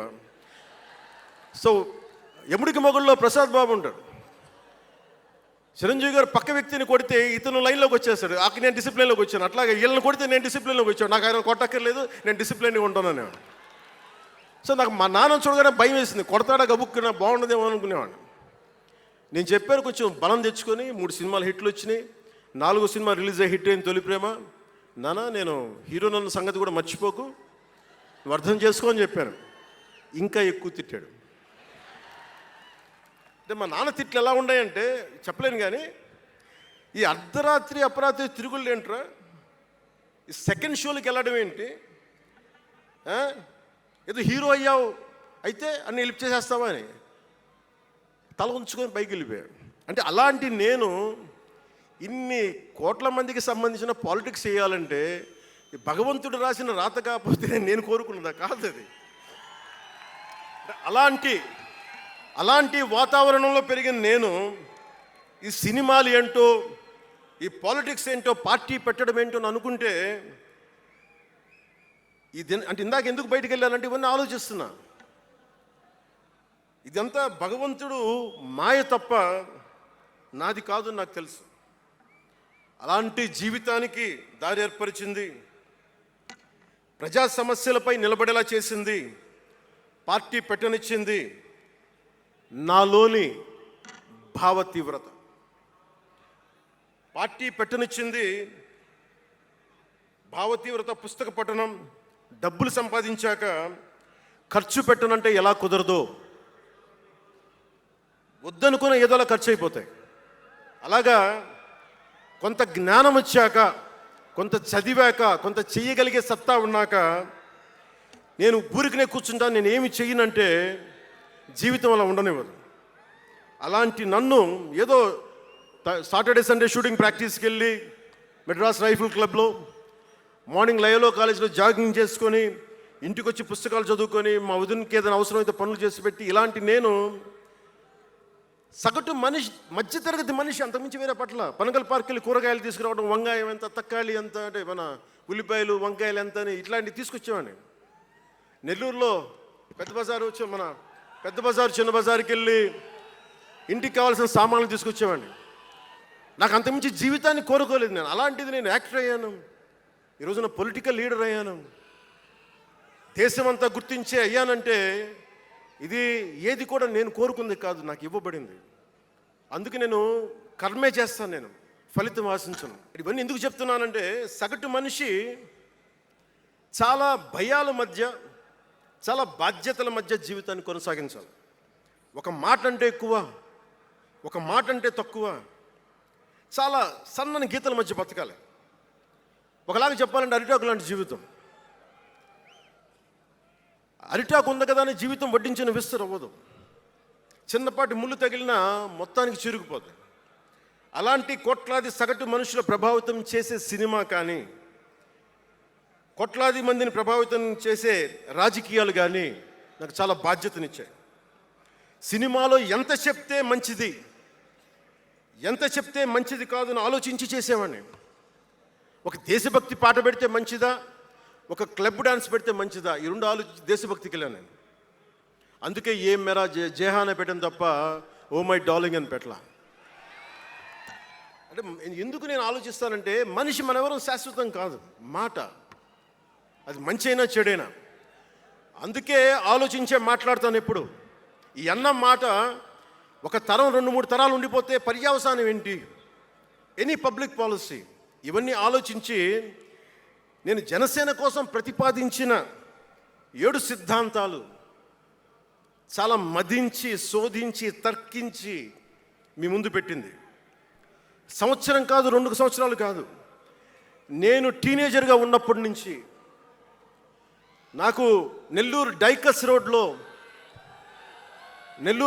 రోడ్లో డాక్టర్ కరీముల్లా గారు నాకు ఆస్తమాకు వచ్చినప్పుడల్లా నాకు డెర్ఫ్లిన్ ఇంజెక్షన్ ఇచ్చేవాళ్ళు. ఆయన కోసం వెయిట్ చేస్తూ ఉంటే ఒక బోర్డు నన్ను ఆకర్షించేది, prevention is better than cure అని. దాన్ని ఎప్పుడు గుర్తుండిపోయింది నాకు. వ్యాధి చికిత్స కంటే కూడా వ్యాధి నివారణ మేలని. అందరూ చాలామంది అనుకుంటారు కదా, ఎందుకు నాకు చెగువెరా ఇష్టం అంటే అది కమ్యూనిజమో మావోయిజమోలా కాదు. ఒకడు డాక్టర్ అయ్యండి, శారీరక రుగ్మతలు వస్తే బాగు చేసే డాక్టరు సమాజానికి పట్టే రుగ్మతలను ఎవడు బాగు చేస్తాడు అని చెప్పి డాక్టర్ వృత్తి వదిలి విప్లవకారుడు అయ్యాడు చూసారా, ఆ భావన నాకు ఇస్తుంది చెగువెరాలో. అంతేగాని అతను మావోయిస్టో కమ్యూనిస్టో అని కాదు, గెరిల్లా అని కాదు. ఆ మానవీయ కోణం నాకు నచ్చి దాన్ని ఇష్టపడ్డాను చెగువెరాని. ఆ సిద్ధాంతాలని అంటే ఇవన్నీ ఎందుకు చెప్తున్నాను మీకంటే, చాలా ఆలోచించి చేశాను. అంటే అంత వయసు నుంచి ఆ సిద్ధాంతాలని చాలా బలంగా విశ్వసించేవాడిని, ఆచరించేవాడిని కనుక, వాటి కోసం నిలబడేవాడిని కనుక, నిలబడినందుకు ఆ సిద్ధాంతాలు నన్ను దశాబ్దం రాజకీయ పోరాటం చేయగలిగే సత్తానిచ్చినాయి. ఈ రోజున 100% స్ట్రైకింగ్ రేట్తో జైకేతనాన్ని ఎగరేస్తున్నాం ఈ రోజునంటే జనసేన 7 మూల సిద్ధాంతాలే కారణం. పవన్ కళ్యాణ్, నేను ఎంత పేరుందో నాకే తెలీదు, ఇంగ్లీష్ పేపర్లో కూడా రాస్తారో నా పేరు అనుకుంటాను అప్పుడప్పుడు. ఏదో నేషనల్ పేపర్లో ఢిల్లీ నుంచి ఎవరో తెలుగు జర్నలిస్ట్ పంపించలే, హిందీ జర్నలిస్ట్ పంపించారు నాకు. Pawan Kalyan changes his ideology left, right and centre అని. అంటే వీడి అవసరాలకి ఎలా పడితే అలా మార్చేస్తాడని నాకు అనిపించింది. అలా ఎలా పడితే అలా మార్చేసేవాడు 11 సంవత్సరాలు పార్టీని నడపగలడా? 7 సినిమాలతోటి సూపర్ స్టార్డమ్ రాగలదా? నేను వద్దనుకున్నా ఓజీ అని అంటూ ఉంటారు, అవన్నీ వస్తాయా? 2007లో నేను కామన్ మ్యాన్ ప్రొటెక్షన్ ఫోర్స్ పెట్టినప్పుడు చాలామంది నాకు ఇష్టమైన నాయకులు, ప్రభావితం చేసిన నాయకులు, ఒకరితో ఒకరికి సంబంధం లేదు. ఒకళ్ళు నారాయణ గురు అయితే ఇంకొకళ్ళు చెగువెరా, ఒకళ్ళు జయప్రకాష్ నారాయణ అయితే ఇంకొకళ్ళు లోకమాన్య బాలగంగాధర్ తిలక్, ఒకళ్ళు మదర్ తెరీసా అయితే ఇంకో వైపున భగత్ సింగ్. ఆ రోజు నన్ను అందరూ అన్నారు, నీకేంటి ఇంత పిచ్చి ఏంటి, నీకు కన్ఫ్యూజ్డ్ ఐడియాలజీ నీది అంటే నేను రోజు చెప్పలేకపోయాను అందరికీ. పవన్ కళ్యాణ్ ఐడియాలజీ ఏంటంటే, ఇంత భిన్నమైన వ్యక్తుల్లో ఏకత్వం చూడగలగడం పవన్ కళ్యాణ్ ఐడియాలజీ. ఆ ఏకత్వాన్ని చూడగలిగాం కాబట్టి ఆ 7 సిద్ధాంతాలు వచ్చినాయి. నాకు ఒక్కొక్కరిలో నాకు నచ్చిన అంశాన్ని తీసుకొని నాకు వ్యక్తిగతంగా బలం ఇవ్వడం చూశాను. అది నా మీద ఎంత ప్రభావితం చూపించింది అది ఎంత సక్సెస్ ఇచ్చిందో కూడా నాకు తెలుసు. అంటే నేను అందరిలాగా నేను కాలేజీలకి యూనివర్సిటీలకి వెళ్ళాం. డాక్టరేట్ లేకుండా పోవచ్చు, యూనివర్సిటీస్కి వెళ్ళి ఉండకపోవచ్చు, కానీ జ్ఞానాన్ని సముపార్జించటం నా చిన్నప్పటి నుంచి ఈ క్షణం దాకా నేను ఎప్పుడూ ఆపలాను, ఎప్పుడు నేర్చుకుంటానే ఉన్నాను. అంటే చిన్నప్పుడు ఇలస్ట్రేటెడ్ వీక్లీలు, ఫ్రంట్ లైన్ మ్యాగజైన్లు, న్యూస్ పేపర్లు, సోవియట్ భూమి పత్రికలు, చరిత్ర, సంస్కృతి పుస్తకాలు, సాహిత్యం, ఫిలాసఫీ, ఫారిన్ అఫైర్స్ ఇవేమి చదవటం ఆపలా ఇప్పటిదాకా. అవన్నీ సామాజిక, చారిత్రక, రాజకీయ అంశాల మీద అవగాహన లేకుండా ఎందుకు పార్టీ పెడతాం? దేశ విభజన, కలోనియల్ చరిత్ర, తిరుగుబాట్లు, చిత్తాగాంగ్, విప్లవ వీరులు, తాకట్టులో భారతదేశం, ఆడమ్ స్మిత్లు, మాల్థూసియన్ థీరీలు చదవకుండా, అర్థం చేసుకోకుండా పార్టీ పెట్టేస్తామా? ఇంత అవగాహన, ఇంత సామాజిక పరిజ్ఞానం సినిమాలు చేసుకునే వాడికి ఎలా ఉంటుంది అవగాహన అని? అదే కదా. అంటే దానికోసం ఎలా పుట్టాలండి? ప్రత్యేకంగా తెల్లగడ్డం వేసుకొని పుట్టాలా అండి? ఆకాశంలోకి చూస్తా తెల్లగడ్డం వేసుకొని సామాన్యుడికి అర్థం కాని లిటరీ టర్మ్స్ తోటి మాటల్ని మాట్లాడాలా? పోనీ పార్టీ పెట్టాలి అంటే నాన్న ముఖ్యమంత్రి అయి ఉండాలా? దశాబ్దం పాటు ఒంటరిగా పార్టీని మొయ్యాలి అంటే ఎన్ని తిట్లు, ఎన్ని అవమానాలు భరించాలి, ఎంత నలిగుండాలి, ఎంత జ్వలించుకుపోవాలి, ఎన్ని పోగొట్టుకోవాలి. వ్యక్తిగత జీవితం నుంచి నా ఆరోగ్యం దాకా అన్నీ పోగొట్టుకుంటానే వచ్చాను. దానికి ఈ జయకేతనం నాకు ఆనందాన్ని ఇచ్చింది. ఎందుకు చెప్తున్నానంటే ఆరోగ్యం గురించి. నేను మార్షల్ ఆర్ట్స్ చేసేటప్పుడు 3 గ్రనైట్ రాళ్ళు గుండెల మీద పెట్టుకొని పగలగొట్టించుకునేవాడిని. 9 ఏళ్ల పిల్లలు, 8 ఏళ్ల పిల్లలు ముగ్గురిని ఒకళ్ళని ఇలా పట్టుకొని ఇంకొకటి భుజాల మీద ఎక్కించుకొని గుడుంబ శంకర్లో మోసుకొచ్చినంత బలం ఉంది. చూడటానికి బక్కగానే ఉంటా, కానీ బలం అపారంగా ఉండేది. అలాంటి నేను ఈ రోజున నాకు రెండో కొడుకు నేను ఎత్తుకోలేను. పెద్ద కొడుకుని ఎలాగ ఎత్తుకోలేను అనుకోండి, అది వేరే విషయం. నా రెండో కొడుకుని చిన్నోడు 6-7 సంవత్సరాలు, వాడిని ఎత్తుకోలేను నేను. అంత బలహీన పడిపోయాను. కానీ బలం తెచ్చుకుంటాం మీ అందరి ఆశీస్సులతోటి, బద్దలు కొడతాం మళ్ళీ. అంటే రాజకీయాల్లో ఉండాలంటే 2 పిచ్చి పవర్ హంగ్రీ ఉండాలి, లేదా బలమైన సైద్ధాంతిక బలమన్నా ఉండాలి. వ్యక్తిగా ఎదగాలి, పదవే ముఖ్యం, అధికారమే ముఖ్యం. దానికోసం గుండాల్ని వాడుకుంటాం, మర్డర్లు చేయిస్తాం, వేల కోట్లు దోచేస్తాం, కులాలని కెలికేస్తాం, రకరకాల విద్వేషాలు రెచ్చగొడతాం, తద్వారా లాభపడతాం అన్నది ఇంకో పద్ధతి. నేను అది కోడికత్తిని వాడుకుంటాం, నేను అలాంటివి ఎంచుకోలే. సైద్ధాంతిక రాజకీయాన్ని ఎంచుకున్నాను. నాకు ఊహ తెలిసినప్పటి నుంచి అలాగే బతికాను. అందుకే నేను సమాజం, సమతుల్యత, భావితరాల భవిష్యత్తు, దేశం అంతరంగిక భద్రత, దేశ భద్రత, శత్రు దేశాల దాడులు ఆలోచించి దశాబ్దంన్నర నలిగి గుండె రగిలి అందరిలోనూ చైతన్యం రగిలించి ఈ రోజున జనసేన జయకేతనం ఎగరవేస్తున్నాం. ఇది జనసేన పద్ధతి. Registered party to recognised party. It took as a decade plus. అంటే నువ్వు ఎలా మార్చేసుకుంటావంటారు. మనం ప్రార్థించే నదే గంగమ్మ అవ్వచ్చు, కృష్ణమ్మ అవ్వచ్చు, దేవత అవుతుంది, పడవలకి రస్తా అవుతుంది, పొలాల్లోకి దూరే పంట కాలువ అవుతుంది. మార్పు అనేక రకాలుగా ఉంటుంది. నేను మార్పు కోసం వచ్చిన వాడిని, ఓట్ల కోసం వచ్చిన వాడిని కాదు. అంటే ఇన్ని మాట్లాడే ఈ ఇంగ్లీష్ పేపర్ వాళ్ళకి I want to give you an example. Who said Pawan Kalyan changes from left, right and center. Let me tell you this. One example from one of your journalist brotherhood, from your journalist brethren, Sri M.J. Akbar. He wrote a book called Riot After Riot. ఆ పుస్తకంలో entirety అంతా how BJP is wrong, how BJP is communal అని all the stories he picked up is all about anti-BJP. But in 2014, same Mr. MJ Akbar has become MP for BJP. బీజేపీని తిట్టిన వ్యక్తే కాంగ్రెస్లో ఉండి బీజేపీకి వెళ్ళి మారగలిగినప్పుడు తప్పులేదు, కానీ నేను ఇన్ని రకాలుగా మాట్లాడి తప్పు అయిపోయింది అది. అంటే ఇది, let me tell you, I blended the best of everybody. I have tested it on myself personally and applied to the party. That's why we got 100% striking rate. నేను ఎలాంటి కాలంలో పెరిగానంటే, భావోద్వేగాలు లేకుండా, జీవిత బరువులు మోయకుండా, కించిత్తు భావుకత లేకుండా, బాధ్యతగా నడవకుండా ఉంటే ఇంత దూరం రాగలమా? జీవితంలో నిన్న కాకితాళంగా ఎలా జరిగిపోతాయి? అంత ఫ్లూక్ అండి అంటే 21 సీట్లతో 100% వచ్చేస్తామా? 151 సీట్లు ఉన్న ఆ పార్టీని 11 సీట్లకి రానివ్వగలమా? ఎంత పోరాటం చేశాం మనం, ఎంత నలిగాం. వైజాగ్లో మన ఎమ్మెల్యేలు ఎంతమందిని జైల్లో పెట్టారు, ఎంత భయభ్రాంతులను చేశారు.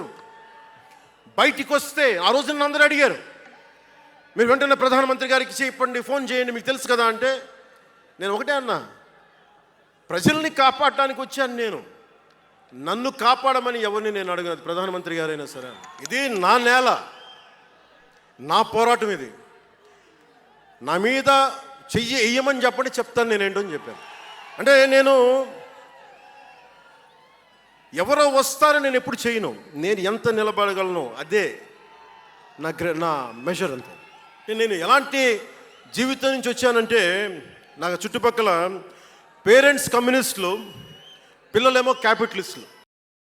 అలాంటి లెఫ్ట్ భావాలతో ఉన్న నాయకుల్ని, వారి పిల్లల్ని నేను నెల్లూరులో చూసేవాడిని. అంటే మార్పు అనేది అవసరం. నాన్న కమ్యూనిస్ట్ కదా అని కొడుకు క్యాపిటలిస్ట్ అవ్వకూడదనే రూల్ లేదు, ఇలాగే ఉండాలని ఏం లేదు. అంటే మార్పు చాలా సహజం, ఎదగడానికైనా దిగజారడానికైనా సరే. వారి ప్రవర్తనని, వారి ఆలోచన విధానాన్ని బట్టి ఉంటుంది. కులాలను కలిపే ఆలోచన విధానం, భాషలని గౌరవించే సాంప్రదాయం, సంస్కృతుల్ని కాపాడే సమాజం, ప్రాంతీయతను విస్మరించిన జాతీయవాదం, మతాల ప్రస్తావన లేని రాజకీయం, అవినీతిపైన రాజీ లేని పోరాటం, పర్యావరణాన్ని పరిరక్షించే అభివృద్ధి ప్రస్థానం, ఇవన్నీ పెట్టినప్పుడు నవ్వారు అందరూ. అలాంటిది నన్ను ఈ రోజున పర్యావరణ మంత్రిగా తీసుకొచ్చింది ఈ సిద్ధాంతాన్ని ప్రతిపాదించినప్పుడు చాలా పరిశోధించాలి, చరిత్ర చదవాలి, అవగాహన చేసుకోవాలి, జటిలమైన సందేహాలు వాటికి వివరణ ఇవ్వాలి. ఇవన్నీ కూడా ఉండబట్టే ఈ రోజున ఇంత బలంగా నిలబడగలిగాం. నేను ఇంత ఆలోచించి అడుగు ముందుకేస్తాను తప్ప అనాలోచితంగా ఎప్పుడు నేను అడిగాను. ఈ 10 ఏళ్లలో నిలబడ్డాం, బలపడ్డాం, చాలా పడ్డాం కూడా. సమాజ తీరుతెన్నులు ఎలా ఉంటాయి అని ఆలోచించేటప్పుడు, నన్ను బూతులు తిట్టినా, ఆ తిట్టిన వాటిని ప్రసార మాధ్యమాల్లో ప్రసరింపజేసి డిబేట్లు పెట్టి, వీళ్ళకి నా జీవితం తప్ప ఇంకేమి లేవా, కనిపించవా అనుకునేవాడిని. అంటే మీరు చెప్పండి, ఒకళ్ళ ఇంట్లో ఆస్తి తగాదాలు, అన్నా చెల్లెల మధ్య ఆస్తి గొడవలు, రాష్ట్రానికి సంబంధం ఏముంది? అది అసలు ప్రజలు ఆలోచించాల్సింది ముందస్తుగా. అసలు ఎన్నికల్లో చేయడానికి డబ్బులు లేని వాళ్ళ దగ్గర ఇన్ని వేల కోట్లు ఎలా వచ్చినాయి? పిహెచ్డీలు చదివి నాకు ఉపాధి రాకపోతే వీళ్ళు కేవలం రాజకీయాల్లో వచ్చి వేల కోట్లు ఎలా సంపాదిస్తారు? దానికోసం వాళ్ళిద్దరు కొట్టుకుంటుంటే అది మనకి ఎలా సమస్య అవుతుంది? ఇది మీరు ఆలోచించాల్సింది. అంతేగాని కూర్చోబెట్టి సినిమా సినిమా సినిమా అంటే మొక్కే కాదంట్లా. మీకు కోపం రావాలి కదా, అన్యాయం జరిగితే. కోపం లేని సమాజంలో మార్పు ఎలా వస్తుంది? ఒక్కడికి కోపం వచ్చింది చిన్నప్పుడు, పవన్ కళ్యాణ్కి. ఒక్కడి కోపం వస్తే ఇంత మార్పు వచ్చింది. ఇన్ని లక్షల మంది కోపం వస్తే ఏం జరుగుతుంది మీరు ఊహించగలరా? ఆ కోపమే రావాలి అన్యాయం మీద. ఇక మిగిలింది మనకి భవిష్యత్తులో పైన కాకుండా ఎలాగ మనం ముందుకెళ్ళాలి, ఎలా సిద్ధంగా ఉండాలనేది మనం ఆలోచించాలి. కొన్ని కీలకమైన అంశాలు చెప్పి తెలియజేస్తాను. నార్త్ సౌత్ డివైడ్, ఉత్తర భారతం దక్షిణ భారతం, అలాగే క్యాస్ట్ సెన్సెస్, కులాల గణాంకం, డీలిమిటేషన్ ఇష్యూ, 3 లాంగ్వేజ్ ఫార్ములా, ఇవన్నీ మాట్లాడుతూ ఉన్నారు. వీటి మీద అలాగే మనం భవిష్యత్తులో సనాతన ధర్మ రక్షణ బోర్డు కానీ, ఫ్రీ హిందీ టెంపుల్స్ కానీ, ఇవన్నిటి మీద ఒకసారి మాట్లాడి నా అభిప్రాయాలు తెలియజేస్తాను. ఎందుకంటే భవిష్యత్తుకి దిశానిర్దేశం చేయాల్సిన సమయం ఇది. అందుకని మీకు కొంచెం ఓపికగా వినండి ఇది. ఎందుకంటే ఇది సరదాలకి అల్లర్లకి సమయం కాదు, ఇది భవిష్యత్తుని నిర్దేశించే సమయం. దశాబ్దంన్నర తర్వాత వచ్చింది, అంటే 2009 నుంచి ఇప్పుడు దాకా చేస్తే వచ్చింది. సో నేను ఏం కోరుకుంటానంటే, అల్లరి చిల్లరగా ఉండేవాళ్ళు నాకు అవసరం లేదు, నిలకడగా నిలబడే వాళ్ళే నా సైన్యం. నేను డిప్యూటీ ముఖ్యమంత్రిని అయ్యాక అంతకుముందు ఎప్పుడు ఆలోచించామని, పుస్తకాల బరువుతోటి వీపు వంగిపోతున్న పిల్లవాడిని ఆడిపడాల్సిన వయసులో ఇంత పుస్తకాలు బ్యాగ్ వేసుకొని స్కూల్కి వెళ్తా, ఒకవైపు ఏమో టిఫిన్ క్యారియరు, ఇంకోవైపు ఏమో వాటర్ బాటిల్ పట్టుకొని జారిపోతా పడతా అమ్మకి నాన్నకి టాటా చెప్పి ఆ స్కూల్కి వెళ్ళే చిన్నపిల్లోడికి ఒక 2 పుస్తకాల బరువు తగ్గిస్తే నేను చాలా ధన్యుడిని అనుకునేవాడిని. అలాగే ఎక్కడో గిరిజన తాండాల్లో చుక్క నీటి కోసం ఏడ్చే గిరిజనులకి ఒక బిందెడు మంచినీళ్ళు ఇస్తే చాలా బాగుంటుంది అని చేయగలను అనుకునేవాడిని. డోలీ మోతలతోటి రహదారులు లేని కొండ ప్రాంతాల్లో కేవలం 100 మంది నివసించే గిరిజన తాండాలకి ఒక చిన్న రోడ్డు వేయించగలమా అనుకునేవాడిని. కానీ ఈ రోజున మీ అందరి దయ, జన సైనికులు, వీర మహిళల పట్టుదల, ఈ రోజున మనం దాదాపు 4000 పైచిలకు కిలోమీటర్లు రోడ్డును వేయించగలిగాం. వాళ్ళు 2000 వేయించారు 5 సంవత్సరాల్లో, మనం 2500 కోట్ల పైగా ఖర్చు పెట్టినట్టున్నాం. ఇవన్నీ ఎందుకు చెప్తున్నానంటే, ఒకవేళ మనం అనుకుంటే ఎంత చేయగలమని అంటానికి. సమస్యలు ఏమున్నాయి మన దేశంలో ఇప్పుడు అంటే, ముఖ్యంగా పార్టీలో వేదిక పైన ఉన్న నాయకులకి, జన సైనికులకి, మీ అందరికీ కూడా ఇది చాలా కీలకమైన సమయం. 2047 విజన్ అని మాట్లాడుతున్నారు గౌరవ ముఖ్యమంత్రి గారు. 2047 ప్రధానమంత్రి గారు మాట్లాడుతున్నారు. వికసిత్ భారత్, స్వర్ణ ఆంధ్రప్రదేశ్, $2 ట్రిలియన్ ఎకానమీ, భారతదేశం ప్రపంచంలోనే 3వ ఆర్థికంగా బలంగా ఉండే దేశం అవ్వాలని ఆలోచిస్తూ ఉన్నాం. ఇంత బలమైన దేశం కావాలి అంటే బలమైన ప్రజలు ఉండాలి, బలమైన నాయకత్వం ఉండాలి. నేను ఎందుకు ఇంత తపన పడతాను మీ అందరి కోసం అంటే, నాకు ఈజీగా వెళ్ళిపోయే వ్యక్తులు అవసరం లేదు, నాకు గోల చేసే వ్యక్తులు అవసరం లేదు. దేశం కోసం నిలబడే యువత కావాలి నాకు, చీల్చి చెండాడే యువత కావాలి నాకు దేశం కోసం. అంటే ఎందుకు చెప్తున్నానంటే, సర్దార్ వల్లభాయ్ పటేల్ గారిని అడిగారంట. బెంగాల్ రాష్ట్ర విభజన అప్పుడు 1920లో విభజిస్తున్నాం అనుకున్నప్పుడు దేశంలో ఉన్న జాతీయ నాయకులు అందరూ వచ్చారు, జరగకూడదని ఆప్ చేశారు. అలాంటిది భారతదేశాన్ని పాకిస్తాన్గా, భారత్గా విభజిస్తుంటే మీరు ఎందుకు చేయలేకపోయారు, ఆపలేకపోయారు? ఒక రాష్ట్రాన్ని ఆపగలిగినప్పుడు ఇది ఎందుకు ఆపలేకపోయారంటే, ఆయన అన్న మాటలో ఏంటంటే, మాకు వయసు అయిపోయింది, పెద్దవాళ్ళం అయిపోయాం, జైల్లో నలిగిపోయాం, సరికొత్త యువరక్తాన్ని తయారు చేయలేకపోయాం, మాకు శక్తి సన్నగిల్లింది అని. అందువల్ల వదిలేయాల్సి వచ్చింది చేతుల అని. అది నాకు చాలా ప్రేరణ అయింది. నెక్స్ట్ అందరం, గౌరవ ముఖ్యమంత్రి గారు వికసిత్ ఆంధ్రప్రదేశ్ కోసం ఆలోచిస్తున్నారు, నేను వికసిత్ ఆంధ్రప్రదేశ్ కోసం ఆలోచించే వాళ్ళు ఉన్నారు. నేను ఆలోచిస్తుంది భవిష్యత్తుని నిర్మించగలిగే యువ నాయకత్వం. ఈరోజు ఒక్కడు తలుచుకుంటే ఎంతమంది ఎమ్మెల్యేలు వచ్చారో చూడండి. ఫస్ట్ టైం ఎమ్మెల్యేలు ఎంతమంది ఉన్నారు? అలాంటిది మీ నుంచి ఊరికి 100 మంది నాయకుల్ని తయారు చేయాలి. రాష్ట్రం నుంచి జాతీయ స్థాయిలోకి వెళ్ళగలిగే 100 మంది నాయకుల్ని తయారు చేయగలగాలి. అదే నా లక్ష్యం, నా స్వప్నం 2047కి. అంటే ఎలా ఉండాలి అంటే, విదేశాలకి వెళ్ళాల్సిన అవసరం రాకూడదు ఇంక మనకి. మన దేశానికి మనం వీసాలు డినైల్ చేసేంత స్థాయి భారతదేశంలో ఉండాలి అంటే, దేశాన్ని సమాజాన్ని నడిపే నాయకులు మీలో నుంచే పుట్టాలి. నేను చేస్తాను దానికి ప్రోగ్రామ్స్. ఈ రోజున వేదిక పైన ఉన్న స్పోక్స్ పర్సన్స్ అందరూ ఎలా వచ్చారనుకుంటున్నారు మీరు? హరిప్రసాద్ గారికే చెప్పాను నేను, సార్ ఎలా చేయమంటారు సార్ మమ్మల్ని అని అడిగితే, మీరు వెళ్ళి జనంలోకి వెళ్ళండి, ఎవరైతే మాట్లాడగలరో వాళ్ళు పిలవండి అంటే, అలా పిలిస్తేనే ఇక్కడున్న స్పోక్స్ పర్సన్స్ అందరూ కూడా జనం మధ్యలోంచి పికప్ చేసిన వాళ్ళు అలా తయారు చేశాం. పార్టీ నిర్మాణాన్ని అలా చేశాం. నా కోరిక ఆంధ్రప్రదేశ్ తెలంగాణ నుంచి దేశాన్ని ప్రభావితం చేసే 100 మంది యువ నాయకుల్ని, మహిళలు కావచ్చు, యువకులు కావచ్చు, అదే నా లక్ష్యం. దానికోసం పనిచేద్దాం మనందరం.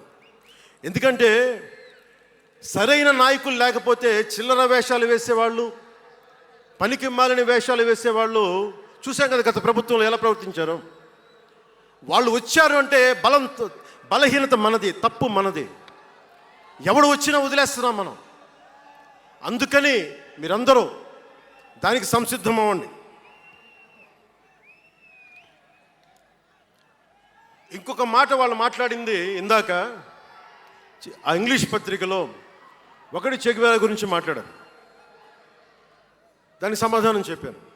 ఇంకోటి ఏమంటారంటే, Pawan Kalyan has suddenly become a Hindu defender, a Sanatani defender అని. Do I have to become a defender for Sanatana Dharma? It is within my blood. I don't have to prove it. Today maybe you might be seeing it today. Always I had it in my blood. నేను 14 ఏళ్ల వయసు నుంచి, right from the age of 14, I was doing దీక్ష. 14 సంవత్సరాల నుంచి ఎప్పుడు 5 సంవత్సరాలు దీక్ష చేసేవాడిని. మొన్నే మా అన్నయ్య, మా నాగబాబు, మా అమ్మ, నేను ఒక ఫోటో చూపించారు ఎవరో. నేను కాషాయ బట్టలో ఉన్నా, మా అన్నయ్య, మా పెద్దన్నయ్య, మా చిన్నయ్య, మా పెద్దన్నయ్య, మా అమ్మ నవ్వుతూ ఉన్నారు. నేను ఈ ఫోటో ఎలా పెట్టానంటే, ఏంటి జీవితం, వైరాగ్యంతో ఉండేవాడు. అంటే నేను నా ధర్మం మీద నాకు అంత గౌరవం. సో నాకు మీరెవరు కొత్తగా సర్టిఫికేట్లు ఇవ్వాల్సిన అవసరం లేదు, నేను మీకు ప్రూవ్ చేసుకోవాల్సిన అవసరం అంతకంటే లేదు. ఏదైనా మాట్లాడదాం వీళ్ళందరితో అంటే, సడన్గా నువ్వు తిరుపతి లడ్డూలు కల్తీ అయిపోతే నువ్వు ఎర్ర బట్టలు వేసుకొని ఇవన్నీ మాట్లాడుతున్నావు అంటే, నేను చెప్పండి, మీరు ఇప్పుడు దాకా 219 టెంపుల్స్, 219 టెంపుల్స్ అపవిత్రం చేస్తే, మన అంతర్వేది రథాన్ని తగలబెడితే నేను వచ్చిండొచ్చు కదా. రామతీర్థంలో రామచంద్రుల వారి విగ్రహాన్ని తల నరికేస్తే నేను బయటకు వచ్చి గోల చేసి ఉండొచ్చు కదా. ఎందుకు స్టేట్మెంట్గా పరిమితం అయ్యాం? చిన్నప్పటి నుంచి మా ఇంట్లో రామనామ జపం ఉండేది. మా నాన్న ఉమ్మడి కమ్యూనిస్ట్ పార్టీ సభ్యుడు, ఎథీస్ట్ ఒకప్పుడు, టీన్స్లో 20లో. ఆయన మరి ఎలా మారిందో మనసు తెలియదు కానీ విపరీతమైన రామభక్తుడు అయిపోయాడు. నేను పుట్టేటప్పటికి మా ఇంట్లో ఎప్పుడూ రామనామమే ఉండేది. ఆ రామనామాన్ని జపిస్తూనే నాకు జబ్బు వచ్చినా మా నాన్న రామనామమే చెప్పేవాడు. అలాంటి రామనామం జపించే మాకు రాముడి విగ్రహం తల నరికేస్తే కోపం రాకూడదంటారేంటి మీరు? ఇదే మీకు ఒక మహమ్మద్ ప్రవక్తకి పవిత్ర రంజాన్ మాసంలో మహమ్మద్ ప్రవక్తకి మీరు ఒక మాటని దూషించగలరా? దూషించి బతకగలరా? అల్లాని ఒక మాట అనగలరా? జీసస్ క్రైస్ట్ ఒక మాట అనగలరా? మేరీ మాతని ఒక మాట అనగలరా? కానీ పార్వతీ దేవిని తిడతారు, లక్ష్మీ మాతని తిడతారు. అంటే నువ్వు ఇస్లాంకి అపవిత్రం జరిగితే మాట్లాడితే సెక్యులరిజం, జగన్మాతకి కానీ, పార్వతీదేవికి కానీ, శివుడికి కానీ, రాముడికి కానీ, అయ్యప్పకి కానీ అపవిత్రం జరిగితే మా మనోభావాలు బాధపడకూడదు, గాయపడకూడదు, నోరు మూసుకొని కూర్చోవాలి. ఆ జనరేషన్ పోయిందిరా బాబు, ఆ జనరేషన్ పోయింది. ఒక తప్పుని తప్పుగానే చెప్తాం. ఒక హిందువు ఒక ముస్లిం పట్ల తప్పు చేస్తే తప్పనే చెప్తాం. ఓల్డ్ సిటీలో ఉండే ఒక నాయకుడు 15 నిమిషాలు కళ్ళు మూసుకోండి, పోలీసుల్ని మేము హిందువులకి ఏంటో మేము చూపిస్తామంటే అది తప్పు పట్టకూడదంటే ఎట్లా? అది మతోన్మాదమా? ఏం మాట్లాడుతున్నారు మీరు? బతుకమ్మ బతుకమ్మ బతుకమ్మ అని చెప్పి బతుకమ్మ పాటని మీరు వెటకారం చేసి ఓల్డ్ సిటీ నాయకుడు మాట్లాడితే దాన్ని డిఫెండ్ చేసుకోవటం హిందూ అహంకారం అంటే నేను ఏం చెప్పండి? నేను అంటే అల్లాహకు ఒక న్యాయం, మహమ్మద్కి ఒక న్యాయం, అమ్మవారికి ఇంకో న్యాయమా? అలా కుదరదు బాబు. ఈ ధర్మం అందరికీ సమాన అవకాశం ఇచ్చింది. సనాతన ధర్మం ఉండబట్టే విజయనగర రాజులు మస్జిద్ కట్టించారు. సనాతన ధర్మం కాబట్టే బంగ్లాదేశ్ని హిందువుల రక్తంతో తడిపి బంగ్లాదేశ్కి విముక్తి కలిగించాం. ఈ చరిత్ర తెలుసుకుంటే కదా. దేశ విభజన జరిగింది. మీరు ఎంతమందికి తెలుసు దేశ విభజన కష్టాలు? మీరు సినిమాలు నరుస్తారు. అక్కడ తాగిపోయారు మీరు. నేను అక్కడ తాగలా. నేను అమితాబ్కి ఫ్యాన్ని, నేను చిరంజీవి గారికి ఫ్యాన్ని. కానీ దేశానికి అంతకంటే పెద్ద ఫ్యాన్ నేను. మనందరికీ బాబాసాహెబ్ అంబేద్కర్ గారి గురించి తెలుసు. First law minister of Bharat. ఎక్కడికి వెళ్ళినా ఆయనకి 100 అడుగులో, తెలంగాణకి వెళ్ళినా ఆంధ్రాకి వెళ్ళినా 100 అడుగులు ఇంకా పైన విగ్రహం పెట్టి మనం ఆరాధిస్తాం. మీకు ఎవరికైనా తెలుసా? అంటే సనాతన ధర్మాన్ని తిడతా ఉంటారు.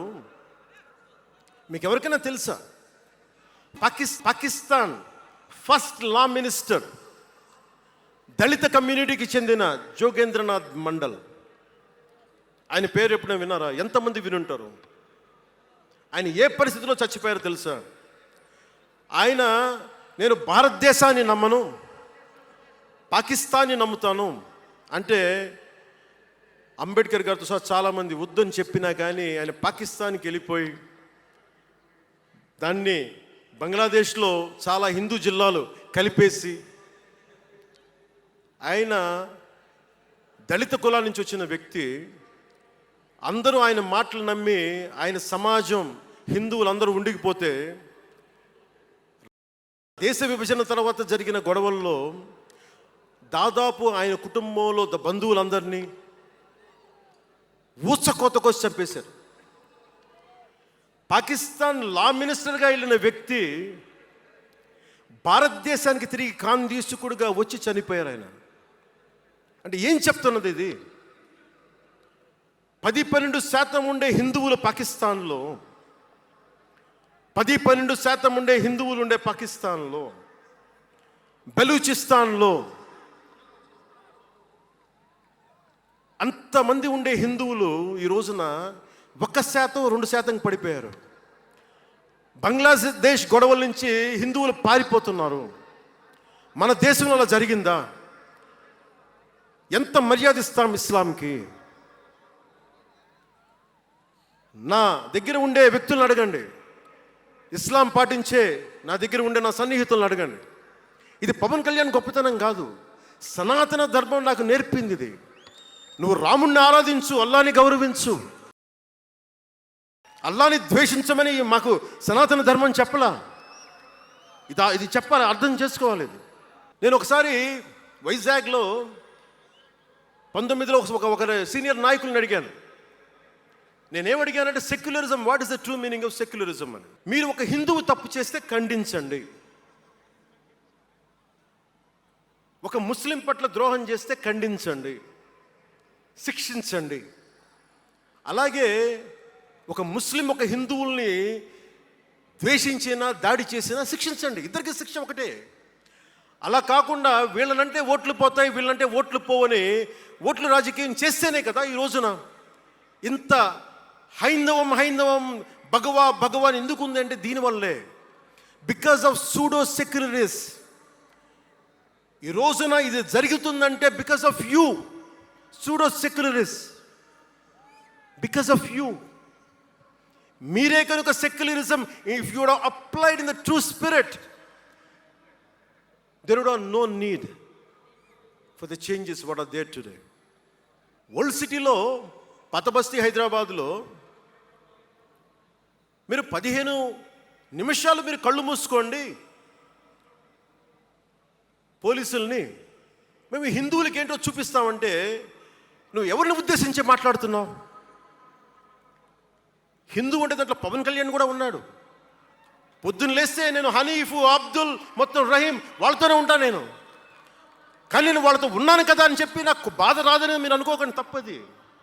ఓ గలత్ హై భయ్యా, తప్పది. వస్తుంది బాధ. నేను ఎవరిని నిందించట్లా. తిరుపతి కల్తీ లడ్డు చేస్తే నేను ముస్లింలను నిందించలా, క్రిస్టియన్లను నిందించలా. నేను నిందించింది దోషుల్ని పట్టుకోమని. చివరికి ఏం తేలారు? వాళ్ళందరూ హిందువులే కదా. నేను మాట్లాడుతుంది ఇది. This is secularism. If there is true secularism, మన నాయకులందరికీ చెప్తున్నాను, మీ అందరికీ చెప్తున్నాను, true secularism should be applied in the true spirit, not for damn convenient vote bank politics. Don't do it. Janasena is not for it. ఒక తప్పుని తప్పుగానే చెప్తాం. అంటే నేను ఎందుకు చెప్తున్నాను మీకు మాట అంటే, నారాజు గాకురమ్మ అన్నయ్య, నజీర్ అన్నయ్య, ముద్దుల కన్నయ్య, మన రోజు మనకుంది మన్నయ్య అన్నామంటే డ్యాన్సులు చేసా మీ సరదా కోసం. 1 minute డప్పులతో దీంతో డ్యాన్సులు చేసి అది మీ సరదా కోసం. కానీ నా కోసం ఆ లిరిక్ రాసుకున్నా. దేనికి రాశాను? గుజరాత్లో ఆ మారణహోమం జరిగితే దానికి చాలామంది ముస్లింలు చనిపోతే బాధతోటి నా హృదయం స్పందించి మాస్టర్జీ అని ఒక ప్రజా కవి చేత నేను రాయించాను ఆ పాట. దాన్ని ఖండించినప్పుడు నేనేమనేది ఏంటంటే, అంటే నేను అంత నిష్పక్షపాతంగా ఉంటాను. నేను అనేది ఏంటంటే, గోద్రా మారణహోమం జరిగినప్పుడు ఖండించాలి, ఖండింపబడాలి. There is no second thought about it. కానీ అసలు ఎందుకు జరిగింది అని ఆలోచిస్తే, కరసేవక్స్ రామ భజన చేసుకుంటూ ట్రైన్లోకి వెళ్తే ఒక గోద్రాలో ట్రైన్ని తగలబెట్టేశారు. మరి దాని గురించి కూడా మాట్లాడాలి కదా. ఇది తప్పు, ఇది కూడా తప్పే. అలా జరిగి ఉండకుండా ఉండాల్సింది. బాధే నాకు. ఆ రోజు నేను సినిమాలో ఉన్నా కాబట్టి నారాజు గాకరని పెట్టా. అదే కనుక అలాంటి సంఘటన నుండి ఏం చేయాలి మనం? అలాంటి తప్పులు జరిగితే మొదటి తప్పు చేసిన వాడినే వెతికి వెతికి పట్టుకొని జ్యూస్ లాగా సెకండ్ వరల్డ్ వార్లో జర్మనీని ఎలాగా సౌత్ అమెరికాకి వెళ్ళినా ఎలా పట్టుకొని శిక్షించారో మొస్సాద్, అట్లాగా తప్పు ఎవడు చేయనండి, either is a Hindu or Muslim, ఎవరైతే మొదటి తప్పు చేశారో వాళ్ళను కనుక శిక్షిస్తే పర్యవసానమై ఉండవు. ఇది చాలా బలంగా ఆలోచించాలి. అంటే ఇవన్నీ ఎందుకు చెప్తున్నాను, ప్రతి ఒక్కరూ చాలా క్షుణ్ణంగా వినాలి. ఎందుకంటే భవిష్యత్తులో మీకు ఇవే పోరాటాలు. మీరు ఎమ్మెల్యేలు అయిపోయాం, మంత్రులు అయిపోయాం, అందరికీ కార్పొరేషన్ పదవులు వచ్చేసినాయి అంటే కాదు. ఇప్పుడు మనం వేసింది తొలి అడుగు మట్టుకే. నేను భారతదేశం కోసం చనిపోవడానికి సంసిద్ధంగా ఉన్నాను, గుర్తుపెట్టుకోండి. ఎందుకంటే నా ఇంటెన్సిటీ చాలా వైల్డ్గా ఉండదు. అంటే మాట్లాడితే సంస్కృతాన్ని తిడతారు, హిందీని మీరు రుద్దుతున్నారు, సౌత్లో దక్షిణాదిని అంటారు. అన్ని దేశ భాషలే కదా. మన తమిళనాడులో తమిళ్ హిందీ రాకూడదు అంటుంటే నాకు అనిపించింది మనసులో ఒకటే, అప్పుడు తమిళ సినిమాలను హిందీలోకి డబ్ చేయకండి. డబ్బులేమో హిందీ నుంచి కావాలి, ఉత్తరప్రదేశ్ నుంచి డబ్బులు కావాలి, బీహార్ నుంచి డబ్బులు కావాలి, ఛత్తీస్గఢ్ నుంచి డబ్బులు కావాలి, కానీ హిందీ మాకు వద్దంటే అదే న్యాయం. పనిచేసే వాళ్ళందరూ మనకి బీహార్ నుంచి రావాలి, కానీ హిందీని ద్వేషిస్తానంటే ఎట్లా? ఇవన్నీ మారాలి కదా. అందుకని భాషల్ని ద్వేషించాల్సిన అవసరం లేదు. అంటే మనం ముఖ్యంగా హిందువులందరికీ నేను చెప్తా ఉన్నాను, మీరు ముస్లింలను చూసి మీరు నేర్చుకోండి. పవిత్ర రంజాన్ మాసంలో ఉపవాస దీక్ష వహిస్తున్న నా ముస్లిం సోదరులందరికీ నా హృదయపూర్వక రంజాన్ శుభాకాంక్షలు. సంస్కృతాన్ని తిడతారు, గుళ్ళల్లో సంస్కృతాలు మంత్రాలు చదవకూడదంటారు. ముస్లిమ్స్ ఆ మాట అంటున్నారా? అరబిక్లోనే కదా. మా ఆంధ్రప్రదేశ్లో ముస్లిం కావచ్చు, తెలంగాణలో ఉన్న ముస్లిం కావచ్చు, తమిళనాడులో ఉన్న ముస్లిం కావచ్చు, అరబిక్లోనే కదా మంత్రాలు చదువుతారు, ప్రార్థిస్తారు. హిందూ ధర్మంలో సంస్కృతంలో చేస్తారు. దానికి ఏంటి సమస్య? తమిళంలో చదవాలా, తెలుగులో చదవాలా, కన్నడంలో చదవాలా? ఆ విధి విధానాలు ఉన్నాయి, వదిలేసేయండి వాటిని. వాటి జోలికి వెళ్ళకుండా కష్టాలని వాటిని పట్టించుకోండి. మాట్లాడితే భారతదేశాన్ని ఉత్తరం దక్షిణం అంటూ ఉంటారు. ఆంధ్రాని తెలంగాణ విభజన సమయంలో తెలంగాణ ఇవ్వకపోతే మేము ఈ భారతదేశానికి సంబంధించిన ఒక అన్న స్టేట్మెంట్లు చూసాం, అలాంటి నాయకుల్ని చూసాం. ఆంధ్రాని విభజిస్తుంటే ఆంధ్ర వాళ్ళు మేము ఇక్కడ సంబంధం లేదు, మేము భారతదేశంలో ఉన్నామన్న స్వయం నాయకులు నా దగ్గర అన్నారు. అంటే తెలంగాణ ఇవ్వకపోయినా, ఆంధ్ర ఇవ్వకపోయినా, విడగొట్టినా మేము భారతదేశంలోంచి విడిపోతామన్న మాటలు మీరు ఎలా మాట్లాడతారు? అంటే ప్రతి ఒక్కరికి కోపం వచ్చినప్పుడల్లా కట్ చేయడానికి భారతదేశం ఏదైనా కేక్ ముక్కడ్డా మీ అందరికీ?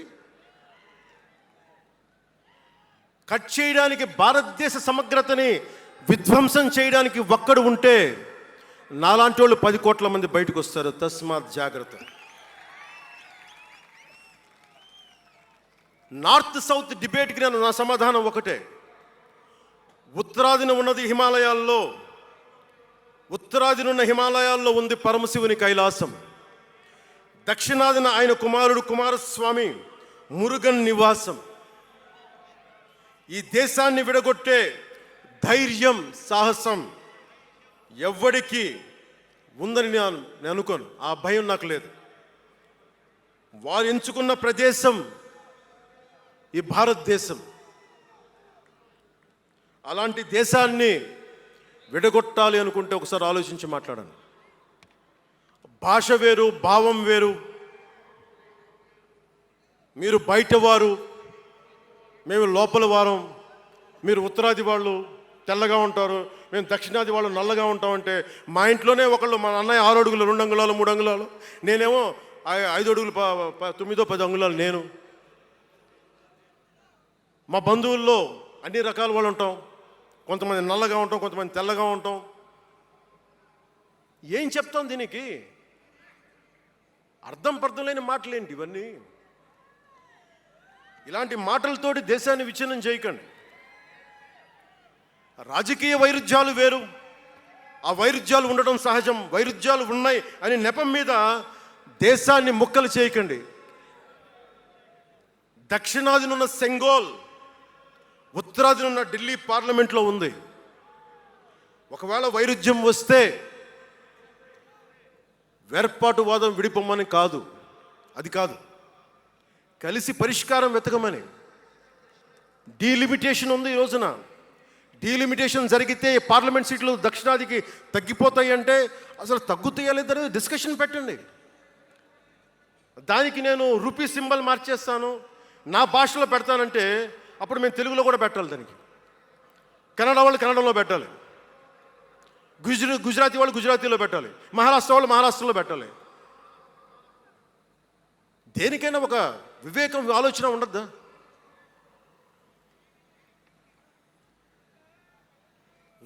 ఉన్నత పదవుల్లో ఉన్నవారు మీరు చాలా ఆలోచించి చేయాలి. చాలా ప్రభావితం చేస్తాయి మీ మాటలు. ఒకటి విధ్వంసం చేయడం తేలిక, ఒకటి నిర్మాణం చేయడం కష్టం. నేను వివక్ష అనిపించలేదు అనుకుంటున్నారా మీరు అందరూ? తమిళనాడులో పెరిగినప్పుడు 14 ఏళ్ళ వయసులో నేను తమిళనాడులో పెరిగినప్పుడు మైలాపూర్ స్కూల్ అన్నారే గొల్టింగ వాడ అని పిలిచేవాళ్ళు. నేను నాకు అర్థమయ్యేది కదా గొల్టి అంటే ఏంటి అనుకునేవాడిని. అదొక డెరిగేటెడ్ టర్మ్ అది. మా మాస్టర్ గారిని అడిగారు, రామ్నాథన్ గారిని అడిగాను, సార్ ఇంత మాదిరి சொல்றாங்க సార్, గొల్టిని சொல்றாங்க సార్ అంటే ఆయన నాకు ఒకటే మాట చెప్పాడు. వాళ్ళని పిలిచాడు, వాళ్ళని తిట్టాడు, ఏదో ఏంటి సార్ గొల్టీ, ఎందుకు సార్ గొల్టీ మీనింగ్ అంటే, ఆయన ఏదో నవ్వి వదిలేసి ఆయన ఒక మాట అన్నాడు, అరే தெலுங்குని ரிவர்ஸ் பண்ண கொல்ட்டின்னு சொல்லுவாங்கடா, அப்படி என்ன பெரியார் வந்து தெலுங்குக்காரன் தான்டா, పెరియార్ வந்து తెలుగుకారన్ தான், బలిజన్ నాయకర్ దారు అవరు. ఆ టైంలో ఇప్పుడు మన తిరుపతి రాయలసీమలో ఉండే బలిజ నాయుడు కులానికి చెందిన వ్యక్తి పెరియార్ గారు, తెలుగు ఆయన ద్రావిడ ఉద్యమ రూపకర్త. సో అందుకని భాషదేముంది, అందుకని దీన్ని పెట్టుకొని విధ్వంసం క్రియేట్ చేయడం సరైనది కాదు. జన సైనికులకి, వీర మహిళలకు, నాయకులకు, అండగా ఉన్న శ్రేయోభిలాషులకు, ఆదరించిన ప్రజలకు, నమ్మి నిలబడ్డ సహచరులకు ఒకటే చెప్పదలుచుకున్నాం, మీరే నా బంధం, మీరే నా అనుబంధం, మీరే ఈ జనసేనానికి రక్త సంబంధం. మనందరికీ ఒక కీలక కర్తవ్యం ఉంది. దాని గురించి మాట్లాడుకోబోయే ముందు కవి శేషేంద్ర వాక్యాలు చెప్పి ముగిస్తాను. ఒక తరాన్ని ప్రసవింపజేయడం అంటే ఒక తమాషా కాదు, ఒక నిండు కళల జగత్తుని మేల్కొల్పడం. ఒక దశాబ్దన్నర రాజకీయ ప్రస్థానంలో అలుపెరిగిన పోరాటం చేసిన తర్వాత లభించిన చారిత్రాత్మక విజయం అది. అందుకని మీ అందరికీ చాలా బాధ్యతగా ముందుకెళ్దాం. ఈ విజయం పుట్టుకే 100% స్ట్రైకింగ్ రేట్. అందుకే దేశం మొత్తం చూసింది. ఆ బిడ్డని మనం కాపాడుకోవాలి, చాలా జాగ్రత్తగా చూసుకోవాలి. మనందరం ఈ బిడ్డ పట్ల ఎరుకుతో ఉండాలి, బాధ్యతతో కాపాడుకోవాలి. జనసేనాని శిశువు తనని తను కాపాడుకోగలిగే వరకు మనం ఈ బిడ్డని కాపాడితే అది పెరిగి పెద్దయి సమాజాన్ని కాపాడుతుంది, దేశాన్ని రక్షిస్తుంది, విశ్వశాంతికి బాటలు వేస్తుంది. అందుకే ఈ బిడ్డని మనందరం కంటికి రెప్పలా కాపాడుకుందామని చెప్పి శపథం చేద్దాం. ఒక అవతారం, దాని పుట్టుక ఎలా ఉంటుందో మహాకవి శ్రీశ్రీ కవితా పంక్తుల్లో చెప్పి ప్రసంగాన్ని ముగిస్తాను. యముని మహిషపు లోహ గంటలు మబ్బు చాటున కణేల్మన్నాయి, నరకలోకపు జాగిరమ్మలు గొలుసు తెంచుకు ఉరికి పడ్డాయి, ఉదయ సూర్యుని సప్తాహయములు నురగలెత్తే పరుగు పెట్టాయి, కనకదుర్గా చండసింహం జూలు విదిలించింది, ఇంద్రదేవుని మనపటి ఏనుగు ఘీంకరిస్తూ సవాల్ చేసింది, ఆది సూకర వేదవేద్యుడు గుర్ఘరిస్తూ కోరసాచాడు, పుడమ తల్లికి పురిటి నెప్పులు కొత్త సృష్టిని స్ఫురింపింపజేసి. జన సైనికులు మీరు జాగ్రత్తగా ఉన్నంత కాలం మన ఎమ్మెల్యేలు అందరూ బాగుంటారు, మన మంత్రులందరూ బాగుంటారు, నేను కూడా బాగుంటా. మీరు డిసిప్లిన్లో పెట్టాల్సింది మమ్మల్ని కూడా డిసిప్లిన్లో పెట్టండి మీరు. అందుకని 11వ ఆవిర్భావ దినోత్సవం ముగించుకొని 12వ ఆవిర్భావ దినోత్సవం వైపు వెళ్తున్న మీ అందరికీ వచ్చినందుకు ప్రతి ఒక్కరికి ధన్యవాదాలు తెలియజేసుకుంటూ, మీ పెద్దలకి, నాకంటే వయసులో పెద్దైన వారందరికీ నా నమస్కారాలు తెలియజేయండి, పాదాభివందనాలు తెలియజేయండి. అందరూ క్షేమంగా ఇళ్ళకి వెళ్ళండి. సర్వే జనో సుఖినో భవంతు. జై జనసేన, జై జనసేన, జై భారత్, జై హింద్.